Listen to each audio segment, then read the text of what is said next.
C'est là-bas que j'existe. Ce qui l'intéressait péniblement dans ces fleurs, c'était leur manque d'intérêt, monsieur. Dans la solitude, ce qu'on regarde devient insolite. Ce cahier sera fini et n'aura servi à rien. Ce qui m'a le plus impressionné lorsque j'ai visité les catacombes ne sont pas les morts, mais leurs nombres. Présenter au monde un miroir déformant.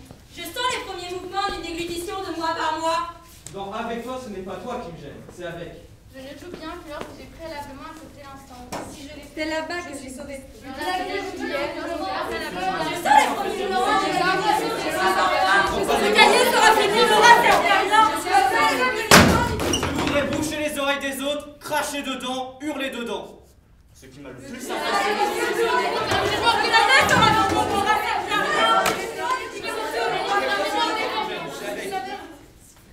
Je voudrais boucher les oreilles des autres, cracher dedans, hurler dedans.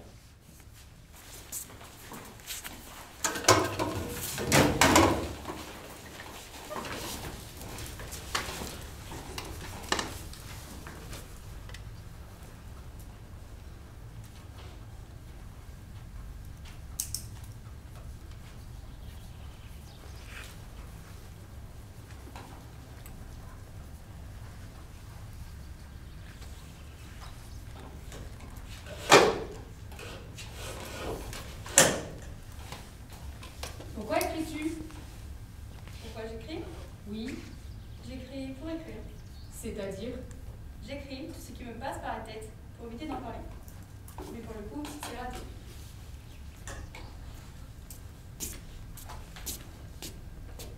Me voici dans un cercle. Un cercle rempli de personnes. De personnes influencées par leurs humeurs. La joie, la tristesse. Ils jouent un rôle. Le rôle d'influencer les autres par leurs propres émotions. Mais je ne comprends pas, moi. Je ne joue bien que lorsque j'ai préalablement accepté l'instant. Eux non. Ils jouent. Sans cesse.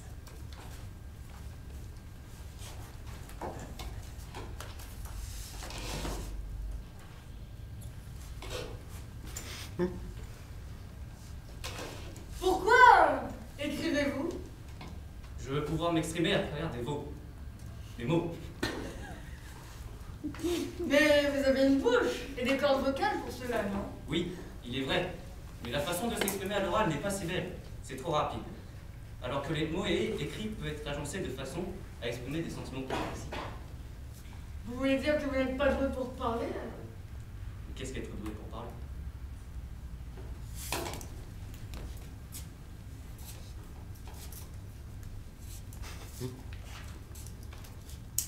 Je me présente, Antoine. Je précise qu'Antoine est mon deuxième prénom. Je me présente, Jules. Et mon deuxième prénom, c'est Antoine. Je ne vois pas pourquoi je me présente alors que j'écris mon propre journal. En ce jeudi 23 septembre 2015, je suis allé voir un de mes amis qui avait invité d'autres de ses amis. Nous avions décidé de passer la journée ensemble et d'aller voir le film Avatar 6. Ce film était incroyablement bleu. Bleu. Eh bien, ensuite nous sommes allés manger au restaurant très chic et très luxueux où beaucoup de personnes haut placées recommandent de dîner. Le McDonald's.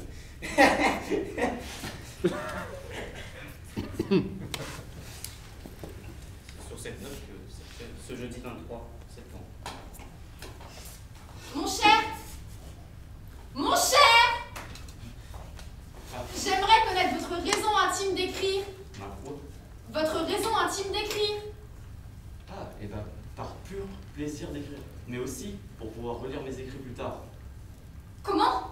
Pour pouvoir relire mes écrits plus tard, en les gardant comme des souvenirs. Je ne crois pas être le seul, n'est-ce pas, mademoiselle? Rien de plus séduisant qu'un type qui écrit. Rencontrer des gens. Le premier regard. Du jugement. S'affirmer. Être soi-même. Les conseils utiles.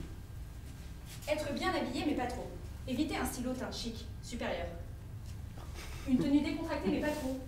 Il ne faut pas avoir l'air de se laisser aller, mais il ne faut pas avoir l'air trop tendu ou tout juste sorti du fin fond de la banlieue. Ne pas faire de blagues pourries. L'humour ne va pas à tout le monde et tout le monde ne peut pas être drôle. Drôle? Qu'est-ce que ça veut dire? Être drôle, c'est susciter le rire chez les gens. Mais quand est-ce que les gens rient? C'est quoi le rire? À quoi ça sert? À s'intégrer dans la société, à être bien vu par les autres. On n'entend jamais un chien rire. Parce que ça parle pas, les chiens. Les chats non plus, d'ailleurs. Il y a les oiseaux aussi qui ne parlent pas. C'est pas vraiment qu'ils parlent pas, tous ces animaux. C'est juste que c'est pas notre langue. Mais du coup, notre langue, c'est l'humain ou le français dans ce cas? Les chiens, ils parlent chinois ou chinois? Et les mères, ils se marrent ou pas? Et les mouettes, elles se moquent ou pas? Le rire nous donne une contenance. Quand on a peur du jugement des autres, on peut se dire « Si je les fais rire, je suis sauvé ». Pourquoi écris-tu comme ça? Pourquoi écris-tu? Pourquoi pas? Pourquoi écris-tu? Parce que. Et toi, pourquoi écris-tu? Pour comprendre ce que je pense. Eh bien, tu vois, tu as trouvé la réponse seule.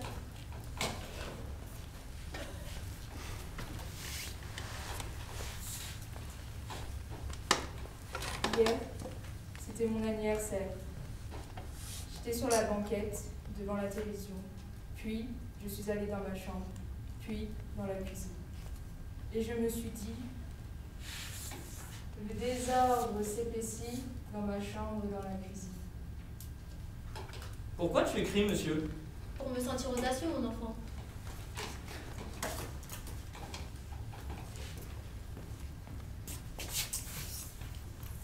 Je suis seule comme les feuilles de tilleul, qu'on cueille pour boire en hiver seulement. Et comme ces petits gâteaux qu'on mange au pied de la cheminée pour attendre le Père Noël et les cadeaux. Mais ce que je dis dans mes mots devient insolite. Dans la solitude, ce qu'on regarde devient insolite. Je perds la tête. Mes cheveux commencent à tomber. La solitude s'empare petit à petit de moi, comme la mort s'empare d'un corps en vie. Je suis si seule, si dépourvue de toute émotion. J'aimerais tellement qu'ils me disent « Ma douce, vous n'êtes plus seule ». Mais ces mots ne sortiront jamais de sa bouche, et sa bouche ne s'ouvrira plus jamais. Qu'est-ce que tu écris? Je m'écris. Tu t'écris? Qu'est-ce que ça veut dire? J'écris une partie de moi dans ces pages. Et tu y arrives? Non, loin de là justement. C'est aussi pour ça que j'écris, pour ne pas oublier qui je suis, car à force de jouer un rôle, on peut oublier qui on est.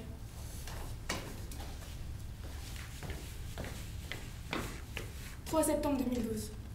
Aujourd'hui, je rentre en classe de CE1. Je suis trop contente. Je vais me faire plein de nouveaux amis. Je connais pas trop les gens de ma classe, mais j'espère qu'ils sont gentils. 14 octobre 2012. Je suis très souvent dans mon monde. Je préfère penser à des choses qui n'existent pas. Je comprends pas les gens. Ils commencent à me dire que je suis bizarre. Mais ça veut dire quoi? Je ne sais même pas ce que ce mot veut dire, et je suis sûre que non plus. 16 janvier 2013. Cela fait maintenant un moment que plusieurs personnes me critiquent et m'insultent. Aujourd'hui en classe, quelqu'un m'a tiré les cheveux pour en couper une mèche. Plus le temps passe, moins je sais ce que j'ai fait de mal. 26 février 2014. Cela recommence, comme l'année dernière. J'entends des gros mots, des insultes à tort et à travers. Moi je ne dis rien de tout ça. Leur langage est horrible. 30 mai 2014. Aujourd'hui, on m'insulte sur mon physique. Je comprends pas. Cela fait 2 ans que cela dure. 16 avril 2017. Je suis en classe de 6e maintenant, et c'est encore pire que les années de primaire. Mais je me laisse pas abattre. J'ai décidé de jouer un rôle, mais à cause de ce rôle, on n'arrête pas de me dire que je suis zarbi, chelou, bizarre, que je suis tout sauf normal. On m'a même poussé très violemment par terre aujourd'hui. Je me suis frappé la tête contre le sol.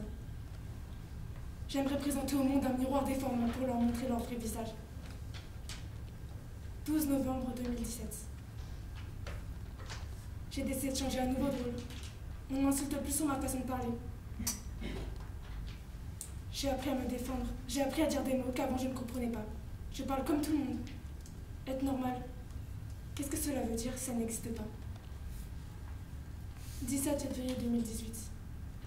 Ils sont à l'extérieur du collège. Ils sont là à la sortie sur les réseaux. J'ai arrêté de compter. J'ai arrêté d'espérer que tout cela s'arrête. 20 mars 2019. On a craché dans mon sac après avoir écrasé mes affaires par terre. J'ai pris une paire de ciseaux.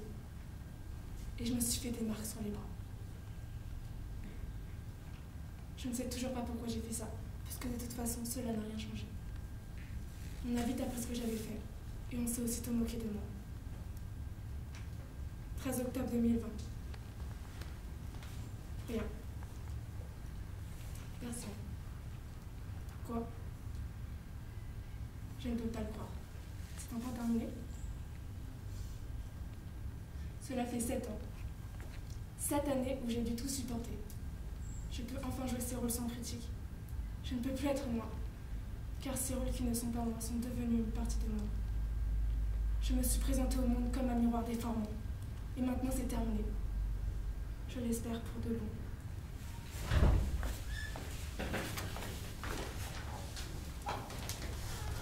Je vous observe depuis hier soir, et vous ne faites qu'écrire. Pourquoi? Mais non, cela me fait à peine 1 heure que je suis ici. Il est 12h30, monsieur. D'ailleurs, savez-vous que certaines informations peuvent être fausses? Il ne faut pas être naïf dans la vie. Je ne le suis pas et je vous interdis de m'agresser. Je ne vous agresse pas. J'ai peut-être un vocabulaire moins allergique que le vôtre, mais je ne suis pas une mauvaise personne. Je vous mets en garde. Ne croyez pas tout ce que les médias nous racontent. Vous allez vous faire manipuler par la société. D'ailleurs, vous avez appris le décès de Victor Hugo? Oh non, il est décédé? 24 janvier 2007. J'ai 14 ans. Je suis en classe quand on m'annonce cette nouvelle. La sonnerie retentit. J'entends mes camarades de classe hurler dans la cour de récréation. Je déteste leurs cris. J'ai l'impression qu'ils se font poursuivre par un psychopathe prêt à les assassiner. J'entre dans la salle. Le professeur, avec un paquet de feuilles, nous annonce que nous avons une sortie. Je déteste les sorties scolaires. Je ne sais pas pourquoi, mais je préfère être seul. Moi, avec la solitude et mon carnet pour écrire. Nous irons aux catacombes. Mais mes camarades sont excités, car c'est une sortie scolaire, nous n'avons pas école. Et puis nous allons à Paris, la capitale. Je rentre à la maison. Comme d'habitude, mes parents me demandent de raconter ma journée inintéressante et monotone. Alors, tu as eu des notes? Non. Tu n'as pas de sortie prévue? Si.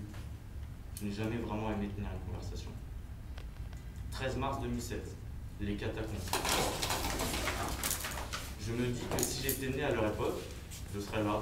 Un crâne parmi d'autres, observé par des millions de touristes. Ce qui m'impressionne le plus lorsque je visite les catacombes, ce ne sont pas les morts, mais le nombre.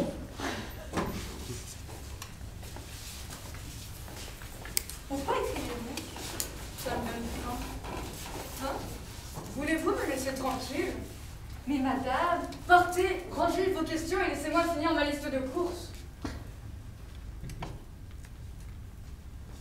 Ma meilleure amie, qui me rendait visite chaque jour, a eu un accident. Elle me tenait occupée avec ses paroles incessantes et son ton bruyant, à tel point que sa présence, je ne pouvais pas faire rien d'autre. Mais maintenant qu'elle n'est plus là, les mauvais sentiments que j'ai eu à son égard disparaissent. Quand je suis seule dans ma chambre, je revois le bouquet de fleurs qu'elle m'apportait à chacune de ses visites. Un bouquet de myosotis, toujours le même. Je lui avais demandé pourquoi ces fleurs. Étonnamment, ce qui l'intéressait péniblement dans ces fleurs, c'était leur manque d'intérêt. La nuit, je revois ses yeux. Il me fixe sans que je parvienne à m'en décrocher. J'ai bien tenté de m'excuser, de m'énerver, de pleurer, le cœur rempli de remords et de regrets. Il reste impassible. Il me regarde inlassablement sans une ose d'émotion. Elle me manque tellement. J'ai l'impression que... Je crois que je vais finir par perdre la tête. Pourquoi? Pourquoi? Pour laisser une trace. Pour qui? Vos amis? Je n'en ai pas. Pour votre famille alors? Ils sont tous morts d'un incendie criminel il y a maintenant 4 ans, 3 mois et demi, lors du mariage de ma célèbre tante par alliance de mon oncle Jordan. Ah ouais, une dizaine de condoléances. J'ai terminé mon dernier deuil la semaine dernière. Vous avez l'air encore très affecté. Oui, très. Pardon, je dois me concentrer sur l'écriture de ma fameuse recette du poulet mariné du Bangladesh. Mon ventre simule un gigantesque troupeau d'éléphants, comme si je venais de les engloutir tous en même temps. Est-ce normal? Je sens un premier mouvement de déglutition de mois par mois. Je vais vraiment vous... Je vais vraiment vous parler de mes soi-disant bruits sonores dans les appartements de mon propre corps. Dit comme cela, c'est plutôt étrange, et même, si je puis dire, troublant. Trouvez-vous cela normal?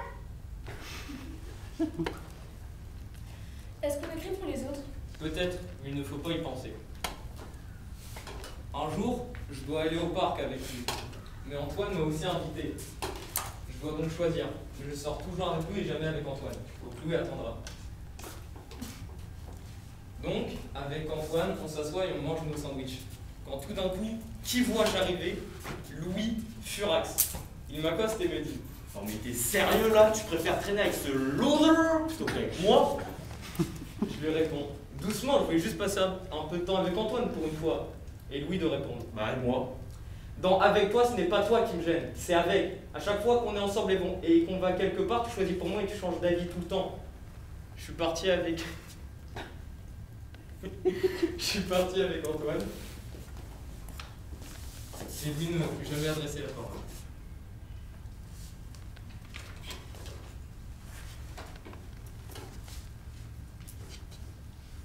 La musique. Cette chose existe depuis toujours. Depuis quand, je ne saurais dire.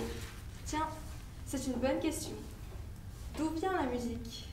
Est-ce une succession de sons ou bien une suite de lettres et d'instruments? J'ai toujours écouté de la musique, mais je pense qu'il y a 2 ans, j'ai vraiment commencé à m'y intéresser. Il me semble qu'au début, elle servait à raconter des histoires. Mais aujourd'hui, la musique a bien évolué. La plupart du temps, elle sert à transmettre des messages. Les chansons qu'on écoute dépendent non seulement du rythme, du style, mais aussi des éléments qu'elles reflètent et de la langue utilisée. Je pense même appartenir à la musique. Quelque chose me retient de rester. C'est là-bas que j'existe. Sachez que l'on écrit toujours pour quelque chose. On ne peut écrire sans raison, sinon on n'écrit pas. Ah oui, tenez, ce matin j'ai écrit ma liste de courses. Pourquoi selon vous? Pour vous souvenir. Mais alors vous, en général, pourquoi écrivez-vous?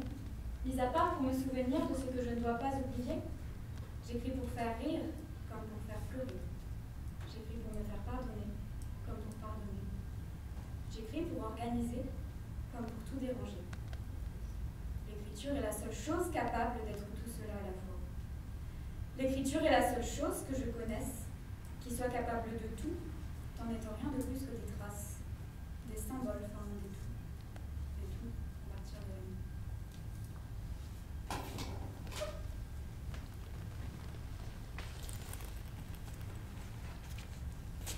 Le silence. Il murmure, chuchote, siffle, hurle dans mes oreilles. Je n'entends plus que toi, silence. Il fait nuit, le monde dort profondément, et pourtant toi, l'insomniaque, tu persistes. C'est beau un silence. Enfin, je veux dire, c'est honnête, un silence.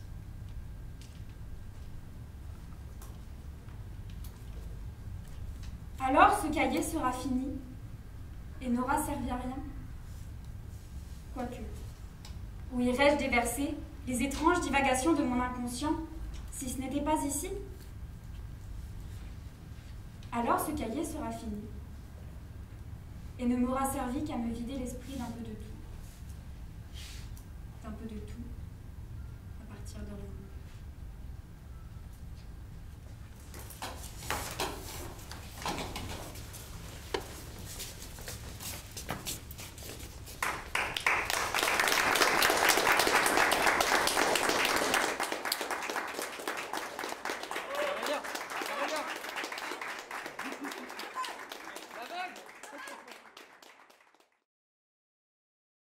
Cette expérience, elle nous a beaucoup apporté, en fait, sur le fait, par exemple, d'avoir plus confiance, en fait, à parler, par exemple, en public, par exemple, aux oraux ou un truc comme ça. Ça nous a permis à plus se dévoiler et à plus se focaliser sur comment vraiment jouer et à se libérer techniquement. Et sur le fait d'écrire sa propre histoire, en fait, c'est plutôt... Par exemple, mon histoire, j'avais écrit 3 pages à la base et on a tellement raccourci que ça a fait 1 page et demie, du coup. Et c'est pour ça que assez long, mais en fait, cette histoire que je raconte, par exemple, en fait, elle était un peu importante pour moi, enfin, elle était plutôt importante pour moi, cette histoire, enfin, et en fait, le fait de la raconter, ça m'aide à me libérer et à pouvoir tourner la page. Et vouloir plutôt ressentir, enfin peut-être que des gens qui écoutent mon histoire pourraient peut-être se reconnaître aussi dans ces histoires-là. Bah, le théâtre, c'est très très différent du cinéma, parce que le théâtre, il faut vraiment répéter, alors que le cinéma, tu peux recommencer autant de fois que tu veux. Bah, il n'y aura pas de public qui te dira ah non, tu n'as pas fait ça. Bah déjà, je suis plus à l'aise à l'oral et je peux mieux m'exprimer, même si je ne m'exprime pas très bien non plus. Je ne trouve pas trop mes mots, mais ça va aller. Et sinon, le théâtre, ouais, c'est bien, mais j'en ferai pas mon métier, mais c'est très bien pour être à l'aise, pour trouver ses mots, parce que ça m'a beaucoup aidé aussi. En début d'année, quand je faisais du théâtre, j'étais complètement perdu, je n'osais pas. J'étais introverti plutôt. Maintenant, ça va. Maintenant, je fais une interview. Dire des trucs qu'on a écrits nous-mêmes à un public, ça fait quelque chose quand même. Ça fait une petite boule au ventre, que tu penses que tu es comme ça alors que tu joues un personnage. Mais franchement, moi j'ai bien aimé réciter mon texte, enfin c'est pas vraiment réciter, jouer mon texte devant un public. Franchement, j'ai bien aimé. C'était une très belle expérience. Au fur et à mesure que le spectacle, parce que normalement on devait jouer dans une salle plutôt grande, au fur et à mesure que le spectacle arrivait, j'étais pas très bien, je stressais un peu. Et quand on m'a annoncé que on le faisait ici, au lycée, bon ça allait quand même pas, mais ça allait mieux. Et j'ai été plus à l'aise parce que je connaissais, j'étais déjà allé là plus souvent. Et c'est aussi ici qu'on fait les répétitions, donc ça va. Je peux raconter mon expérience. Du coup, je fais des arts de la scène depuis que j'ai 3 ans. Avant, je faisais des présentations style chant, enfin un peu de tout. Et après, j'ai fait beaucoup de gymnastique. Ça fait 6 ans que je fais du cirque à Cadet Circus. Après, j'ai fait du théâtre. Là, ça fait 3 ans que je suis dans une compagnie professionnelle. Et du coup, en fait, c'est très différent, je trouve, ce qu'on a fait là et ce que je fais à la compagnie. Parce qu'à la compagnie, on nous donne des directives. Comme on a déjà le texte et que c'est quelqu'un d'autre qui l'a écrit, souvent le personnage est déjà précis, du coup on sait quoi faire. Et puis alors qu'ici, comme on a écrit notre propre texte, j'avais vraiment l'impression que je devais vraiment mettre une part de moi. Et c'était un peu genre... j'étais obligée d'être un peu vraie dans ce que je disais. Et c'était un peu gênant sur ma confiance en moi et tout. C'était un peu compliqué. J'avais un peu de mal au début parce que je me disais mais j'ai pas envie de dire ça aux gens en fait. Mais en fait après ça allait finalement. Mais je trouve que c'est plus enrichissant mais c'est plus compliqué je trouve. Le texte, en fait on venait de nous donner une partie du texte du journal de Roland Dubillard. Et du coup comme je venais de le lire je me suis dit je vais m'en inspirer pour écrire mon texte. Alors j'ai essayé de faire dans le même style littéraire. Et c'est en fonction de mes idées je commençais à divaguer puis je revenais au sujet et voilà. C'est un peu différent parce que c'est mes camarades de classe, donc ça fait un peu bizarre, puisque d'habitude on joue devant des inconnus, on les connaît pas spécialement, du coup on se dit ils vont pas nous juger, ça va, puisqu'on nous connaît pas. Sauf que là du coup c'était un peu bizarre, je me disais ah mais s'ils jugent c'est embêtant, mais en fait ça allait. Enfin ça me limite me rassurait en fait que ce soit eux. Ici on est assez en cohésion, c'est parce que comme on se côtoie depuis le début de l'année. Au début c'était un peu dur à cause des gestes barrières et tout ça, mais après c'est à force ici surtout de jouer ensemble, de devoir retravailler ensemble, de discuter ensemble de comment faire, on en est vraiment arrivé à avoir une cohésion totale. Et du coup ça permettait vraiment une entente parfaite et de pouvoir jouer correctement. Bonjour, j'ai déjà fait du théâtre, mais en fait c'était quand j'étais en primaire et c'était pas vraiment...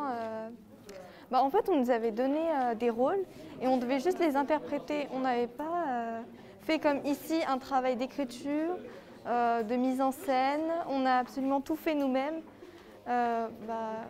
Et j'ai trouvé ça vachement intéressant. Je me suis sentie beaucoup plus investie, vu que tout venait de nous. Et je trouve ça juste génial ce qu'on a pu faire.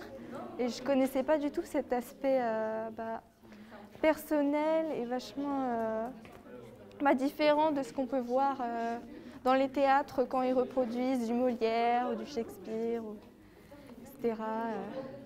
Et franchement, j'ai une expérience tellement géniale. J'ai vraiment envie de continuer et j'espère pouvoir découvrir encore d'autres aspects du théâtre et m'enrichir.